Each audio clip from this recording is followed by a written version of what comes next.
বিগত সময়ে ভরা বর্ষায় জলাবদ্ধতার কারণে মানুষের নালায় পড়ে যাওয়ার দৃশ্য অহরহ দেখা গেলেও এবার ডিসেম্বর মাসে শীতের মৌসুমে নালার পানিতে পড়ে যাওয়া এমন ঘটনার দেখা মিলছে নগরীর কাতালগঞ্জ এলাকার ৪ নম্বর রোডে। সড়কের উপর জমে আছে ময়লা ও কালচে দুর্গন্ধযুক্ত পানি, যা দেখে বোঝার উপায় নেই এটি কোনো ব্যস্ত নগরীর গুরুত্বপূর্ণ সড়ক। দূর থেকে দেখলে মনে হয় যেন কোনো ড্রেনের পানি রাস্তায় উঠে এসেছে, অথচ এই সড়ক দিয়ে প্রতিদিন চলাচল করে হাজারো মানুষ ও যানবাহন। এই নালার কাজে রাস্তার কাজের জন্য নালাটা বন্ধ হয়ে গেছে। এরকম অবস্থা তো সবসময় তো হয় না, ওটা এখন কাজের জন্য বন্ধ হয়েছে। যে আমাদের তো সমস্যা হচ্ছে, আমরা আইতে যাইতে আমাদের সমস্যা হয়। প্রত্যেক দিন এই মিলে পানি থাকে যে এখানে সিটি কর্পোরেশন তো ড্রেন করার কারণে রাস্তা পানি উঠতেছে, পাবলিক ভোগান্তি শিকার হচ্ছে। তারা এটার জন্য বিকল্প কোনো ব্যবস্থা নিতেছে না। এই সমস্যাটা আজকে প্রায় অন্তত 1.5 থেকে 2 মাস পর্যন্ত এই প্রবলেম। এতে আমাদের সাধারণ জনগণ চলাচলে একটু সমস্যা হচ্ছে।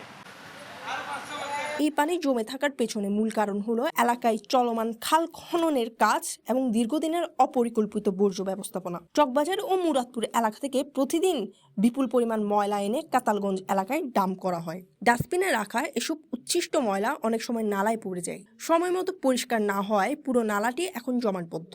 ফলে পানি নিষ্কাশনের পথ বন্ধ হয়ে গিয়ে সামান্য জোয়ার বা স্বাভাবিক পানিতেই এলাকা ডুবে যাচ্ছে। 10-15 দিন ধরে এই জায়গাটাতে পানি উঠতেছে বৃষ্টি ছাড়া। এগুলো একদম খুবই ময়লা পানি, মানে একদম বাথরুমের পানি। মানে আমরা অফিসে যাই কিংবা বাচ্চাদের যখন স্কুলে আনি, এই ময়লা পানির উপর দিয়ে যাইতে হয়। এটা অলমোস্ট সারাদিনই থাকে, মানে সকাল থেকে সন্ধ্যা পর্যন্ত রাত্রেও থাকে। মানে এত গন্ধ, আমরা বাসায় থাকতে পারি না। এইটা এদিকে শুনতেছি খালের কাজ চলতেছে এই জন্য, কিন্তু পানিটা আমাদেরকে খুবই প্যারা দিচ্ছে। এটার জন্য বের হইতে ইচ্ছা করে না ঘর থেকে, জাস্ট প্রয়োজনে বের হয়ে আবার ঢুকে যায়। এখন খাল বিলের কাজ করতেছে, কাজ এখন সম্পূর্ণ কাজ বন্ধ, ওরা কাজ ঠিকমতো করে নাই, সেজন্য পানি এখানে উঠছে। আর এখানে পাবলিকের যাতায়াত মানে অনেক কষ্ট হচ্ছে, আমাদেরও কষ্ট হচ্ছে। জায়গায় যে রেট 20 টাকা বাড়ে, এই জায়গায় নিতেছে 40 টাকা। সবাই মনে করেন একটু পানি থেকে একটু বাড়তি নিতেছে। এখন আমরা রিক্সা ড্রাইভারও অনেক কষ্ট পাইতেছি, প্যাসেঞ্জারও কষ্ট পাইতেছে।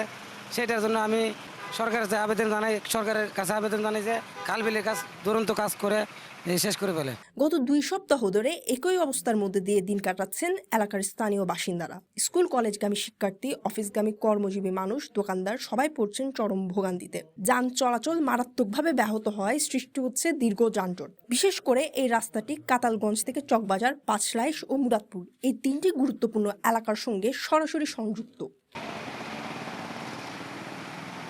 প্রতিদিন নগরীর একটি বড় অংশের মানুষ এই সড়ক ব্যবহার করেন।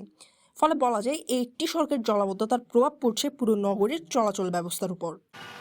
এখন বর্ষাকাল নয়, মাসটা ডিসেম্বরের। এমনই এক সময়ে নগরীর কাতালগঞ্জ এলাকার একটি সড়ক ডুবে আছে ময়লা ও কালচে পানিতে, যার জন্য চরম দুর্ভোগ পোহাতে হচ্ছে স্থানীয় এলাকাবাসীদের, সাথে ব্যাহত হচ্ছে যান চলাচলও। মুমতাইনা চৌধুরী, সিটি পোস্ট, চট্টগ্রাম।